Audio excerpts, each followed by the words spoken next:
শুকর সুন্দর যে রব্বি করিম আপনাকে মাঝে দুনিয়ার সমস্ত ঝামেলা থেকে ফারেক করে জুমার নামাজ আদায় করার উদ্দেশ্যে মালিকের করে আসার মতো বসার মতো তৌফিক দান করছে। ঈদুল সেই মহান সত্তার দরবারে অন্তরে স্তর থেকে কালিমা তো শুকরিয়া আদায় করি বলে আলহামদুলিল্লাহ। আমি পবিত্র কালামুল্লাহ শরীফ থেকে সূরা আয়াতের অংশ তেলাওয়াত করছি। বিশ্বনবী জনাব মুহাম্মদ রাসূলুল্লাহ সাল্লাল্লাহু আলাইহি ওয়াসাল্লামের অসংখ্য অবৈধ হাদিসের ভিতর থেকে বুখারী শরীফের একটা হাদিস তেলাওয়াত করছি। নিজের ফায়দার জন্য, জাতির ফায়দার জন্য আয়াত এবং হাদিসকে সামনে রেখে কিছু কথা বলতে থাকা, শুনতে থাকা। আল্লাহ তাআলা প্রত্যেক ভাইদেরকে এই কথার উপর জিন্দেগি গঠন করে দুনিয়া থেকে যাওয়ার তৌফিক দান করবেন। আমিন। যে দুই মাসটা হজের মাস, হজের কিছু নির্দিষ্ট কিছু মাস আছে, যেমন হজের জন্য তিনটা মাস, জিলকাদ, মুহররম, জিলকাদ, জিলহজ। এই তিন মাস হজের জন্য নির্ধারিত করা হয়েছে। সেটা আজকে জিলকাদ মাসের 24 তারিখ আল্লাহ বান্দারা বিভিন্ন দেশ থেকে আল্লাহর ঘর দেখার জন্য,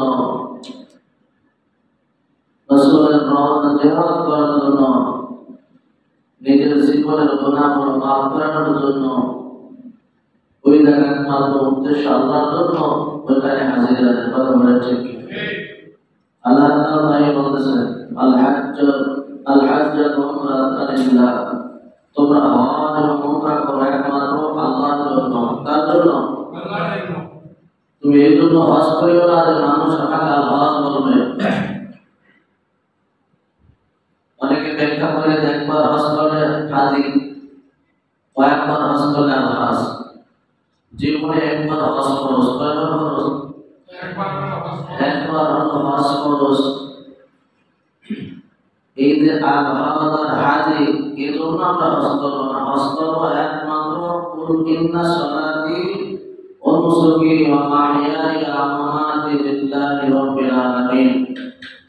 আমার নামাজ, আমার রোজা, আমার হজ, আমার যাকাত, আমার বেঁচে থাকা, আমার মরে যাওয়া, যা কিছু আছে সব একমাত্র কার জন্য? আল্লাহর জন্য। এই আল্লাহর জন্য যদি করতে কিছু পারি তাহলে কিছু আশা করা যায়। নসিরুল আল-হজ আর হাদিস লাগানোর জন্য, লক্ষ্য লাগানোর জন্য মোবাইলের কোনো ফায়দা নেই। কথা বলে ঠিক? দেখেন, আমরা যখন থেকে বালেগ হই, মৃত্যুর আগ পর্যন্ত প্রত্যেকটি নর-নারীর জন্য ফরজে আইন, ৫ ওয়াক্ত নামাজ সেটা বাধ্যতামূলক করা কি ফরজ না সুন্নাত? বাধ্যতামূলক। ব্রেন সুস্থ থাকলে, মস্তিষ্ক মানে ঠিক থাকলে, পাগল না হলে এর জন্য ফরজ। কথা বলে ঠিক? আমরা যতদিন নামাজ পড়লাম কোনদিনও তো নামাজের শুরুতে লেগে না আল মুসল্লি লেগেছে? লেখেন মুসল্লি বাস, আল তো লাগাইনি, লেগেছে না। উনি একবার হতে যায়, উনি আমার লাগায় আল, উনি কি লাগায়? এরা আমি ব্যাখ্যা করে জানেন, আল যারা লাগায় এরা পূর্বেও হতে যাওয়ার আগেও মানুষ কাজ করতো। কি করতো? হজের পরে আসার পরে এরা মানুষের সাথে আলাদা করে আসলে না, এমন মানুষ দোস্ত, এরা হলো আল হজ। এরা কি হজ? আল হজ। এরা আল দিয়ে বলে মানুষ তুমি কি জন্য, কোন আশা ভরসা নিয়ে বসে রয়েছো তোমার হজ কবুল হইতে পারে? আমার জীবনের এক রাকাত নামাজও আমার কবুল হয়েছে কিনা তা আমি জানি না। জানি না। আপনি কি বলতে পারবেন যে আমার জীবনে সব নামাজ কবুল হয়েছে? না। এই গ্যারান্টি কেউ দিতে পারবে না। তবে আশা রাখা যায় যে আল্লাহ কবুল করবেন, এই আশা নিয়ে করি। কথা বলেন ঠিক কি? দাদা এবং নাতি হজে গেছে, বলে গেছে অনেক বছর দাদা হজ করে। এই হজের মৌসুম আসলে আর দাদা থাকতে পারে না, গাড়ি গতি কোথায় হজের জন্য রওনা। যেমন নাতি বলতেছে, দাদা তুমি এই যে হজে যাও, আমার এই বছর তোমার হজে নিয়ে যাইতে হবে। কয় না তোমার হজে নেওয়া যাবে না, তুই হজে যাইতে পারবি না। কয় না দাদা এই বছর আমি তোমার সাথেই আমি হজে যাবো, বাইতুল্লাহ যাবো। তো দাদা এখন নাতি যাইয়া এবার বাইতুল্লাহ চলে গেছে। ওই যে হাজিরান কাবার সামনে একটা তাকবীর বলে না, আল্লাহুম্মা লাব্বাইক লা শারীকা লাক লাব্বাইক ইন্নাল হামদা ওয়ান নি'মাতা, এই যে তাকবীর পড়ে এই তাকবীর যখন পড়ে আল্লাহ তাআলা কিছু বান্দা-বান্দির তাকবীর আল্লাহ তাআলা বলেন, হে আল্লাহ বান্দা তুই ডাকো কেন, আমি তো তোমার হাজির আছি। বলেন না সুবহানাল্লাহ। কিছু কবর পুরো হাজির আছে, এগুলো যখন ওই মক্কায় যায় আল্লাহ তাআলা বলে আমি তোর ডাক শুনি না, তোর ডাক গ্রহণ করি না, আমি আল্লাহ তোকে মাফ করবো না। তুই একা আইছো কেন, তোর আসার এখানে মঙ্গল না অমঙ্গল হয়ে গেছে, তোকে আমি মাফ করবো না, ক্ষমা করবো না। তো এই দাদা রাতে হজ করতেছে, লাভবাই বলতেছে, তো নাতি স্পষ্ট কানে শুনতেছে লা লাভবাই, লা মানে গ্রহণ হয় না, তোর লাভবাই আমি কবুল করলাম না, দা তোর লাভবাই গ্রহণ করলাম না। তো আসমান থেকে বারবার বলে যতবার লাভবাই বলে আসমান থেকে কি আসে, লা শব্দ আছে, লা লাভবাই। তো এই আওয়াজটা নাতি বারবার শুনতেছে আর বলতেছে দাদা তুমি যে লাভবাই বলো, এই লাভবাই তো আসমানের মালিক কবুল করে না। কি করে না? তাই তুমি হুদা হুদা আইয়া এই কষ্ট কইরা এই দাম দর বিল ভাইতে আসা, তোমার লাভটা কি বলো তো? তোমার লাভবাই তো কবুল হয় না। আর ওখানে তো আমরা যাই এই জন্য যে আমাদের হজ যেন কবুল হয়। কথা ঠিক কি? হজ যদি কবুল না হয় তাহলে এই কষ্ট করে আসলে টাকা পয়সা খরচ করে ওইখানে তার কি ফায়দা আমার বলো? কোনো ফায়দা নাই। অর্থাৎ তোমার হজ আল্লাহ তাআলা কবুল করে না, তোমার লাভবাই কবুল করে না। চলো বাড়ি ফেরা চলো। এবার দাদা বলতেছে আমি তো এক মালিকের ইবাদত করি, কার? এক আল্লাহর ইবাদত করি, ওটা আল্লাহর ব্যবসা। আমার জীবনের নামাজ কবুল হবে না হবে তা আমি জানি না, এটা আমার মালিক ভালো জানে। কথা বল ঠিক কিনা? কিন্তু নামাজ পড়ার হুকুম করছেন তাই আমি নামাজ পড়ি, কবুল করার মালিক তো আমি না, আমার মালিক হলো আমার আল্লাহ। এই জন্য আমি হজ করবো না তো আমি কোথায় যাবো? আমার তো আর কোনো রব নাই, আর কোনো ইলাহ নাই। আল্লাহ হজ কবুল করুক চাই না করুক এটা তার ব্যাপার। আমি যতদিন জীবিত থাকবো আমি হজ করেই যাবো। সুবহানাল্লাহ। এতটুকু কথার কারণে আল্লাহ তাআলা বলছে দাও হাজি তোমার পিছনের সমস্ত লাভবাই আমি কবুল করব না। বলেন না সুবহানাল্লাহ। এই জন্য হজ ইসলামের বুনিয়াদ হলো পাঁচটা। কয়টা? পাঁচটা বুনিয়াদ। এক নম্বর বুখারীতে হাদিস আছে, এক নম্বর হলো কালিমা। এক নম্বর কি? কালিমা, নামাজ, রোজা, হজ, যাকাত। কয়টা বললাম? بني الإسلام على خمس شهادة أن لا إله إلا الله وإقام الصلاة وإيتاء الزكاة والحج وصوم رمضان। এই যে ইসলামের যে বুনিয়াদ পাঁচটা ব্যানার, পাঁচটা কোটি, তার ভিতরে কিন্তু হজ একটা। কথা বলে ঠিক কিনা? যে ব্যক্তি হজকে অস্বীকার করলো বেশক কাফের হয়ে মারা গেল। হাদিসের ভিতরে আছে যার উপর হজ ফরজ হলো ও হজ কাফের হয়ে মারা গেল। পয়গম্বর আরবি বলে ওই ইহুদি হয়ে মারা গেল না খ্রিস্টান হয়ে মারা গেল, আমি রাসূল আর জিম্মাদারি নাই। কথা বলেন ঠিক কিনা? এই জন্য যাদের উপর হজ ফরজ হয়েছে তারা অবশ্যই যাবো, আর যাদের উপর হজ ফরজ হয় নাই তারা চেষ্টা করো আর বলতে থাকবো আর মালিকের কাছে দোয়া করতে থাকবো, হে আল্লাহ তুমি আমাকে জীবনে একবার হলেও ওই বাইতুল্লাহ, যে বাইতুল্লাহর দিকে তাকায়া সারাটা জীবন তোমার সিজদা করলাম আর গোলামি করলাম, ওই বাইতুল্লাহকে তুমি সচক্ষে না দেখায়া ইহরামের কাপড় না গায়ে লাগায়া কবরে নিও না। কথা ঠিক কি? পারা যাবে তো ইনশাআল্লাহ। নিয়ত যদি সহি থাকে, কপালে হজ যদি থাকে, টাকা না থাকলেও মালিক আমাকে নিয়ে যাবে। কথা বলেন ঠিক? হজের মৌসুম, হাজিরা যখন ইহরাম বাঁধা কাপড় পয়রা মাল সামানা নিয়ে প্লেনে যাইতেছে আর সমস্ত মাখলুক তাকাই রয়েছে। আল্লাহু আকবার বলেন। মক্কার আশেপাশে যত মাখলুকাত আছে সমস্ত মাখলুকাতরা এই তালবি পড়ে। বলেন না সুবহানাল্লাহ।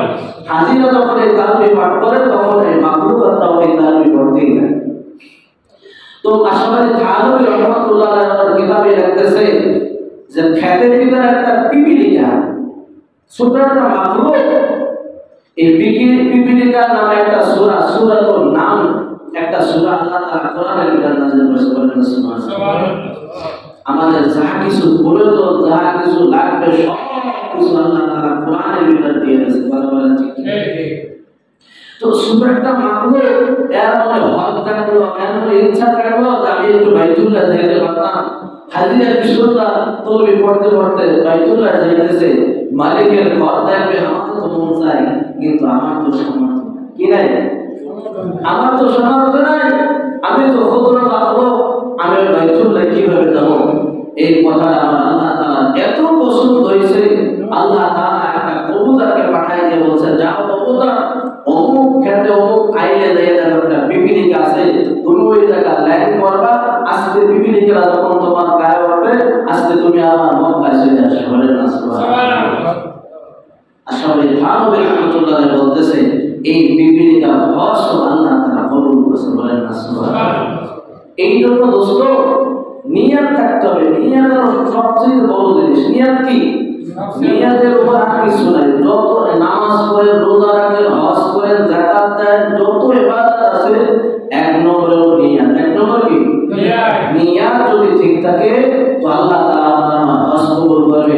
নিয়তের ভিতরে যদি কর্মেল থাকে তো আল্লাহ হজ কবুল করবে না, নামাজ কবুল করবে না, রোজা কবুল করবে না, পুরো ইবাদত আল্লাহ কবুল করবে না। কারণ নিয়তের ভিতরে হলো কর্মেল। আল্লাহ রাসূল সাল্লাল্লাহু আলাইহি ওয়াসাল্লাম এই হাদিস বুখারী মিশকাত করতে কিতাবের ভিতরে আল্লাহ তাআলা রাসূল হাদিস প্রথম আছে, ইন্নামাল আমালু বিন্নিয়াত, যে নিয়ত আগে ঠিক করতে হবে। এই নিয়তের উপরে সমস্ত আমলের মাপ হবে, পরিমাপ হবে, কথা বলেন ঠিক কি? ইমাম বুখারীর উস্তাদ আব্দুল্লাহ ইবনে মুবারক রাহমাতুল্লাহ আলাইহি ইরানের জমিনে এত বড় আলেম, জগৎ বিখ্যাত একজন আলেম। এই আলেমের নাম জানেন এমন কোন আলেম নাই, কথা বলেন ঠিক কি?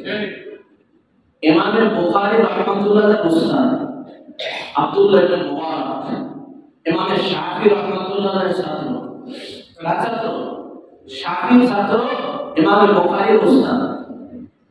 ইরানের জমিনে এর চেয়ে বড় আলেম, এর চেয়ে বড় ধনী লোক আর নাই। ইনি প্রতি বছর 1000 গরিব অসহায় আলেম ওলামাদেরকে বিনা পরিশ্রমে হজ করে, বলেন না সুবহানাল্লাহ। শুধু হজ করে তাই না, মক্কায় ওকাফ শহর একটা নাম জায়গা আছে, বাজার আছে, এই বাজারে এই হাজিরা যখন হজ করে ফেরত 1000 হাজিদেরকে বলতো, হাজিরা তোমরা ওই বাজারে চলে যাও, বাড়ির জন্য, আত্মীয় স্বজনের জন্য যা কিছু মনে যায়, যতটুকু পরিমাণ তুমি বোঝা বহন করে নিয়ে আসতে পারো, এতটুকু পরিমাণ মাল তুমি ওখান থেকে নিয়ে আসবা, সমস্ত মুনাফা আব্দুল্লাহ ইবনে মুবারক রাহমাতুল্লাহ আলাইহি দিয়ে দেন। কত জনের হজ করা হবে বছর? 1000 মানুষ, কথা বলেন ঠিক কিনা? 1000 মানুষের হজ করে আব্দুল্লাহ ইবনে মুবারক রাহমাতুল্লাহ আলাইহি। আল্লাহ তাআলা প্রচুর সম্পদ দিয়েছে আর ইলম দান করেছে। আল্লাহ তাআলা আলেম বানাইছে, এত বড় আলেম, এত বড় মুহাক্কিক। তো আব্দুল্লাহ ইবনে মুবারক রাহমাতুল্লাহ আলাইহি এক কাফেলায় হজে গেছেন। এই হজের লোক ছিল 6000 লোক ছিল হজে। তো হজ পালন করার পরে হযরত আব্দুল্লাহ ইবনে মুবারক রাহমাতুল্লাহ আলাইহি এই কাবা ঘরের ওইখানে একটু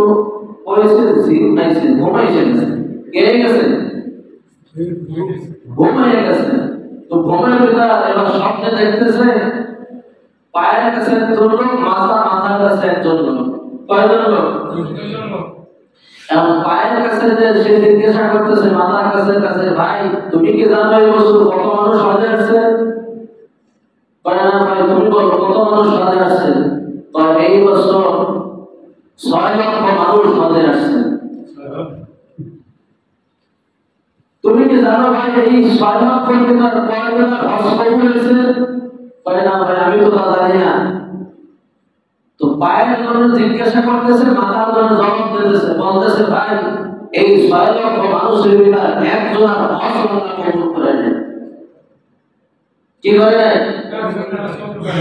হযরত আব্দুল্লাহ ইবনে মুবারক রাহমাতুল্লাহ আলাইহি শোনার পরে খুব আকাঙ্ক্ষা করতেছে, কষ্ট হইতেছে, এত মানুষ হজ করলো, টাকা খরচ করলো, পয়সা খরচ করলো, পরিশ্রম করলো, এদের হজ মালিক কবুল করলো না।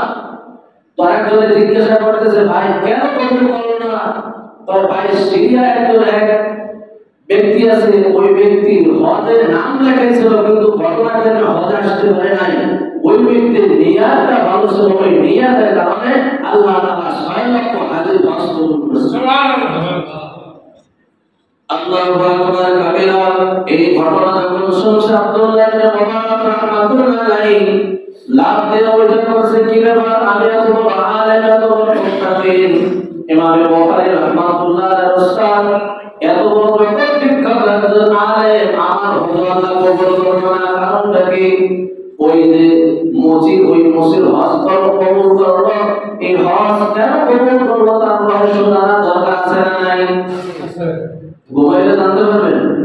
এই মশার কথায় দাবি করা কই পাবেন আপনি? ঘুমাইলো অথচ আব্দুল্লাহ ইবনে মুবারক রাহমাতুল্লাহ আলাইহি হজে যত লোক ছিল, ইরানের পাশে যারা ইরানের থেকে হজে গেছে তাদেরকে বলছে, দাও সাথে ভাইরা তোমরা বাড়ি ফিরে যাও, আমি ওই ব্যক্তির সন্তান না আনা পর্যন্ত আমি বাড়ি ফিরবো না। কারণ আব্দুল্লাহ ইবনে মুবারক এত বড় আলেম, এত বড় মুত্তাকি, এত বড় মুহাক্কিক, তারও হজ আল্লাহ কবুল করে নাই। আর তুমি আমি কত দাবি করি, কথা ঠিক কি? আল্লাহু আকবার। দেখাই তো আল্লাহ, এমন হাজি দেখছি আমি শুরুতে আল্লাহ না লাগাইলে সে বেদা হয়। কথা আছে না নাই? হ্যাঁ, আল্লাহ আমাদেরকে মাফ করো। আর হজের জন্য আমরা মক্কায় যাই না, আমরা আল্লাহকে রাজি করার জন্য বাইতুল্লাহ কাছে যাই। কথা কাছে অবশ্য এই মসজিদে তালাশ করার জন্য সিরিয়া চলে আসছে বড় বড় আলেম যারা, তারা সবাই আব্দুল্লাহ ইবনে মুবারকের উস্তাদ বলেন না সুবহানাল্লাহ। তারা বলতেছে, উস্তাদ কি খবর, কি জন্য আসছে, বলেন কি দরকার? কিন্তু এই গোপন ভেদ, এই রহস্য আর প্রকাশ করতেছে না, গোপনে গোপনে তালাশ করতেছে। এই মসজিদ সন্ধান কিন্তু পাইতেছে না। আব্দুল্লাহ ইবনে মুবারক রাহমাতুল্লাহ আলাইহি বলতেছে, আমি মনে করছি এটা গোপনে গোপনে তালাশ করব, কিন্তু না, আমি যদি তার নাম না বলে পাই আমি তাকে পাবো কিভাবে? তার এখানে হাজার হাজার মানুষ, কথা বলেন ঠিক কিনা? আমি তার নাম না বললে আমি পাবো না। আল্লাহু আকবার। আলী ইবনে ওয়াফা, এই ব্যক্তির নাম কি তোমরা জানো? বলতেছে, এই নামে তো আমরা কাউকে চিনি না। অন্য একটা কোথায় গেছে তাই বলতেছে, চাচাদি মুরব্বী বয়স্ক লোক বলতেছে, আলী ইবনে ওয়াফা তার ভাষা আছে কিনা? তার ভাষা তো আমি চিনি, ওই যে হুজুরা দেখা যায়, ওই যে শাহসুদ্দি দেখাচ্ছে তাকে, সে তো আমার প্রতিবেশী। এবার আব্দুল্লাহ ইবনে মুবারক রাহমাতুল্লাহ আলাইহি খুশি তারাই বাসে না, যার সন্ধানে আমি আসছি, আজকে তার সন্ধান আমি পেয়ে যাবো, একটু পরেই তার সাথে কথা বলবো। কথা বলছি আল্লাহু আকবার। হযরত আব্দুল্লাহ ইবনে মুবারক রাহমাতুল্লাহ আলাইহি যাইয়া দরজায় হাত করছে, সুরটা ঘর, সুচি যার জঙ্গলের ভিতরে একটা ঘর, তো এক আগন্ত দীর্ঘ শীর্ণ বেশে ওই ঘর থেকে বের হয়ে আসছে। বলতেছে, তোমার নাম আলী ইবনে ওয়াফা? বলতেছে, জি আমার নাম আলী। বলতেছে, তুমি কি কাজ করো বাবা? বলতেছে, হুজুর আমি মুসি, জুতা সেলাই করি। কি করি? জুতা সেলাই করি। তো হুজুর আপনার নাম কি? আমার নাম হলো আব্দুল্লাহ ইবনে মুবারক রাহমাতুল্লাহ আলাইহি। বলেন না সুবহানাল্লাহ। মুসিবা আশ্চর্যিত হয়ে গেছে। আল্লাহু আকবার। জগৎ বিখ্যাত একজন আলেম আমি মুসির কাছে আসছে, তো আমি তুমি কি কাজ করে তো জানার জন্য আসি নাই, কিন্তু তুমি কোন আমল করছো, যে আমল আল্লাহ রাজি আর খুশি হয়ে গেছে, সেই আমলের কথা আমাকে বলবা কি? এমন কোন আশ্চর্য কোন ঘটনা তোমার আছে জীবনে? বলতেছে, হুজুর একটু বসেন, আমি আমার একটা জীবনে আশ্চর্য একটা ঘটনা আছে, এই ঘটনাটা আমি আপনাকে শুনাই। তো এই আলী বলতেছে, আমার মৌলানা আলী, ওই তো বলতেছে, হুজুর আপনি বসেন। এবার ঘটনা টানতেছে, যে হুজুর মানুষ যখন হজের জন্য বাইতুল্লাহ যায়, তো আমারও মনটা ভাঙিয়ে যায়, দিলটা ভাঙিয়ে যায়। আমার মন চায় আমি একটু যদি বাইতুল্লাহ যাইতে পারতাম, আর আমি আল্লাহর ঘরটা দেখতে পারতাম, এই মনে বড় আশা। কিন্তু আমি তো মুসলিম মানুষ। আমি কি মুসলিম মানুষ? আমি যে দিনে যে ইনকাম করি তাতে আমার সংসার চালাইতে কষ্ট হয়ে যাবে, হতে যাবো কি কিনা। তো আমি নিয়াত করলাম যে দিনের যে পরিশ্রম করি, যে টাকা পাই, এইটা সংসারের জন্য খরচ করবো। রাতে আমি আজ থেকে একদিনও ঘুমাবো না, রাতেও আমি জুতার কাজে করবো, রাতের টাকাটা আমি জমা করে আমি হজের জন্য রাখবো। বলেন না সুবহানাল্লাহ। তবু তো এরকম ভাবে বসাইতে বসাইতে 1 বছরের টাকা আমি জমা করছি। তো ওই সময় তো আর এত টাকা লাগতো না হজ করতে, কথা কাছে এত জালিমের বাচ্চা জানে এই জন্য হজের জন্য এত টাকা নেয়। এত টাকা কি লাগে হজে? না, এত টাকা হজে লাগে না। অথচ 50-60 হাজার টাকা হইলে হজ হয়ে যায়।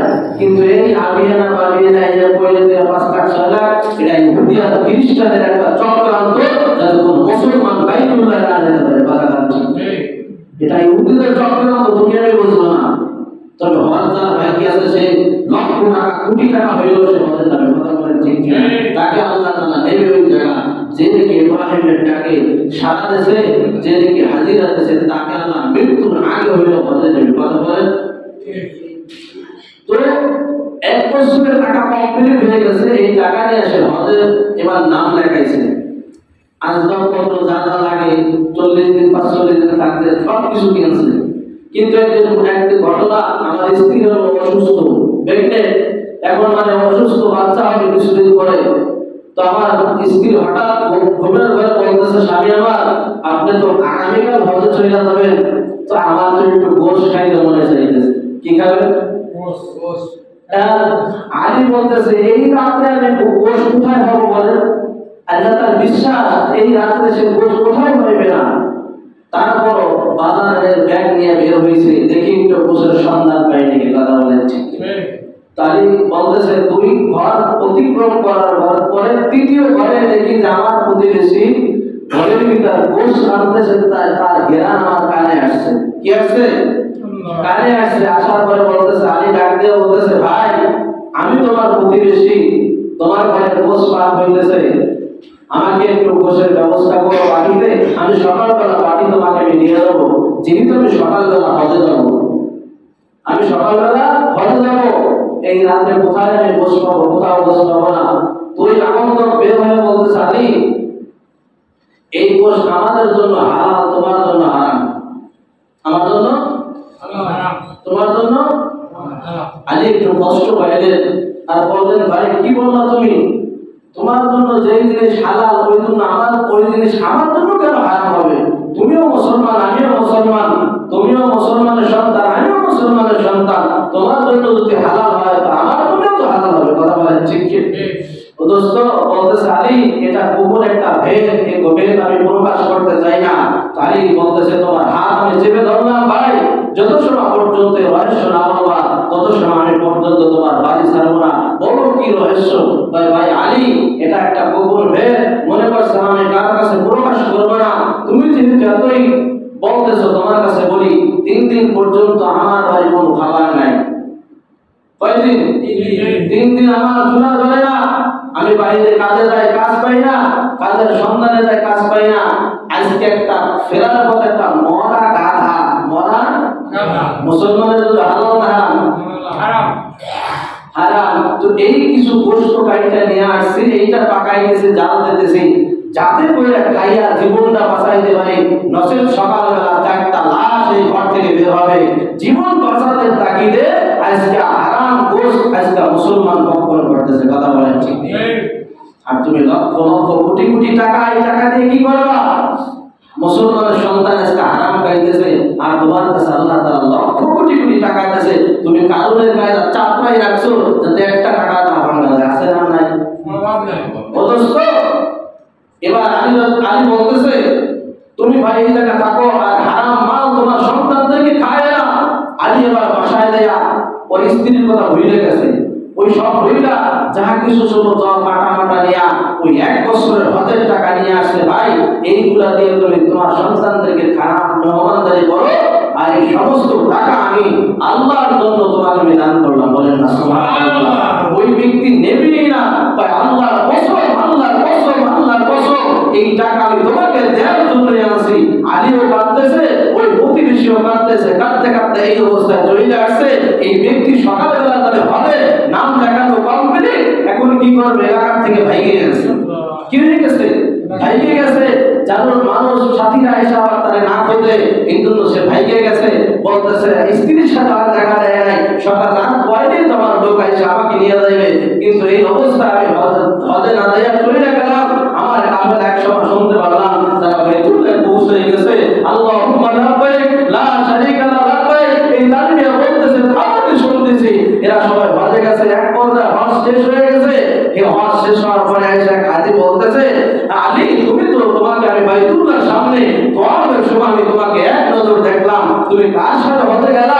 তুমি কার সাথে হজে গেলা? আমাদের সাথে তো তুমি নাম লেখাইলা, ওই আমাদের সাথে তো তুমি হজে গেলা না। আর কাজী এসে বলতেছে, আলী তোমাকে তো আমি মুজদালিফায় দেখলাম, আলী তোমাকে আমি তো মিনায় দেখলাম, তোমাকে আমি তো বকরি জবাই দেওয়ার সময় দেখলাম। বিভিন্ন জন এই কথা যখন বলতেছে, সর্বশেষ এক ব্যক্তি এসে বলতেছে, আলী তুমি যে একটু প্ল্যান আমার কাছে রেখা, আল্লাহু আকবার, রাসূলের মেম্বার আর রাসূলের হুজরা, এই জায়গাটা হলো জান্নাতুল বাকি, জান্নাত বলেন না সুবহানাল্লাহ। এই জায়গা আল্লাহু আকবার, অনেক হাজিরা সে জায়গা বসতে পারে না, এত জামজট আর ভিড় হয় যে ওই জায়গাটা যাওয়ার জন্য তুমি আমাকে থলিটা দিয়ে বললা, ভাই তুমি এটা রাখো, আমি ওই রাসূলের ওই জান্নাতের ওইখানে আমি একটু যাবো। আল্লাহ তাআলা কিয়ামতের ময়দানে হাউজে কাউসার আল্লাহ রাসূলকে দান করবে। আল্লাহ রাসূল বলতেছে হাউজে কাউসার হলো ওই জায়গা রাখছে। আল্লাহ তাআলা বলেন সুবহানাল্লাহ।